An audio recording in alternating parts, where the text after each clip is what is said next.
Hello, this is Dale the librarian calling you from the Marriott Library at the University of Utah. I wanted to show you in the middle of summer here a fun little database, but also some hidden features that you can use. And it's fun to just cruise through it, or you can use it as a serious scholarly resource, looking for public rhetoric on any number of topics. We recently subscribed to Women's Magazine Archive. This is women's were the primary target audience for these publications. So it's under the letter W, and it's mostly North America. I think we have Canada in here, and I think it's mostly English speaking, which is a pity, but there you go. Women's Magazine Archive. It goes back to the late 19th century and things like that.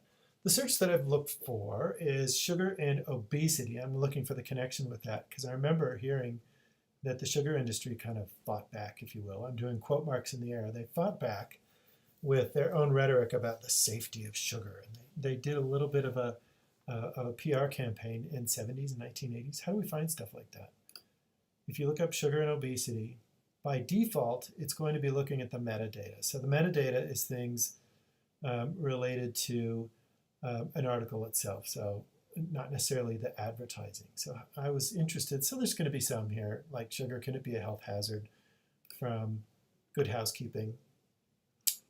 But the problem that Good Housekeeping had back in 1977 or 73 is that they had people who were interested in advertising in their magazine who might have had messages that might have been threatened by this. I don't know. So they're kind of balancing there between editorial and then maintaining their constituency, which is their advertisers. But how do we find those advertisements?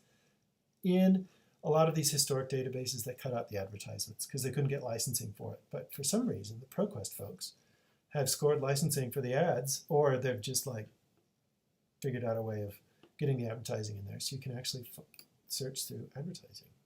So if you go to document type, oh, by the way, you can go to a particular year and you can look for trends. This is something they do in what's called the digital humanities.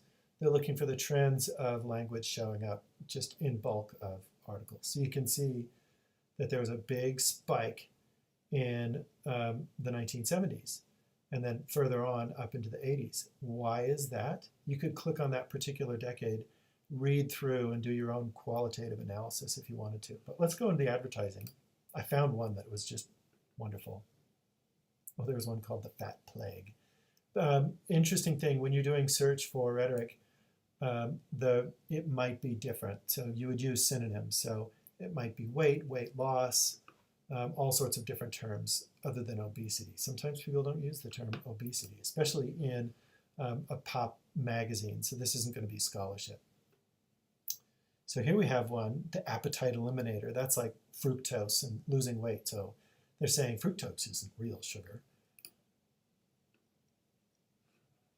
This is a 2-page ad that somebody took out in a Canadian women's magazine about sugar. Beautiful. And they're declaring it a health food. After centuries of use, it has stood the test of time. Stop reading those scholarly papers that say it can cause obesity. Because, take our advice. It doesn't cause obesity or diabetes. Oh dear. It's kind of like those old smoking ads in the 1950s, which you could probably find in here. Shows a doctor, I choose Marlboro Lights for my smoking. So that's the fun that you can do. This is all full text. It's all PDFs where you can look at these things, and it's kind of fun to cruise through. But you can look for trends, again, in the date. And you can see for date range of all sorts of topics. Tragically, these probably don't go too far into the 21st century.